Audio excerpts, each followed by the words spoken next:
Hi again, everyone, and welcome back to Anaheim and the Elite Eight. This is Badger Breakdown. I'm Mike Lucas for UWBadgers.com. I'm joined by the voice of the Badgers, Matt Lepay. And before, Matt, we talk about Arizona and the matchup against Wisconsin, we have to go back and take a look at what this team was able to do to Baylor. Just dissected them. Yeah, I was surprised. I guess I was expecting more drama, and I think the players were too. But they were all relieved that it was a drama-free game. The way they handled Baylor's zone with precision, like effectiveness, and defensively, I kept waiting for a guy like Brady Heslop to get into some rhythm, and Wisconsin never let him do that. So it was, for this stage of the year, when you can win a game like that, that surprises a lot of people. Now we'll see if they can carry it over. And it will be a real contrast in style and challenges for Wisconsin, moving from that passive zone that we saw with Baylor to a very aggressive physical man defense with Arizona. Yeah, there's nothing passive about what Arizona does. Good pressure on the ball.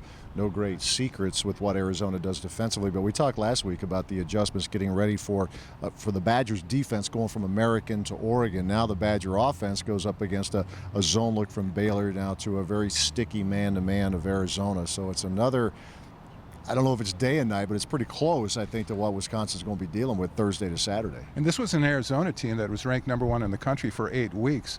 It has the player of the year in the Pac-12, the freshman of the year in the Pac-12, and the coach of the year in the Pac-12. Some pretty good credentials. Yeah, it really is. It was a team that took care of business in the regular season. Lost to UCLA in the Pac-12 championship game, but it's there's a reason that they've been up there. Sean Miller's done a terrific job at Xavier when he was there. What he's done at Arizona, some Badger fans might remember him when he was an assistant. It was 1 year, but it was Stu's first year, 92-93 season. And he's always been somebody that you kind of watch and you see how their programs are developing, and he's done a terrific job. Sean Miller talked highly of Wisconsin's point guard, Trayvon Jackson.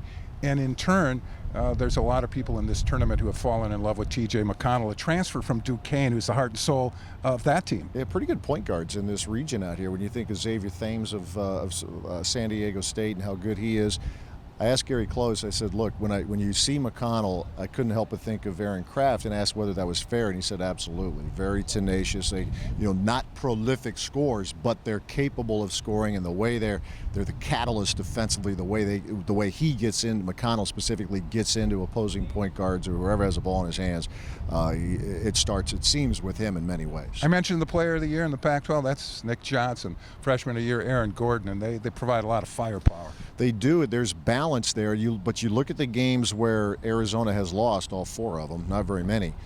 Nick Johnson's really struggled shooting the ball. But Arizona got away with it last night. Thursday night. He was 0 for 10 to start the game, but then made a couple shots, made 10 free throws in 10 attempts.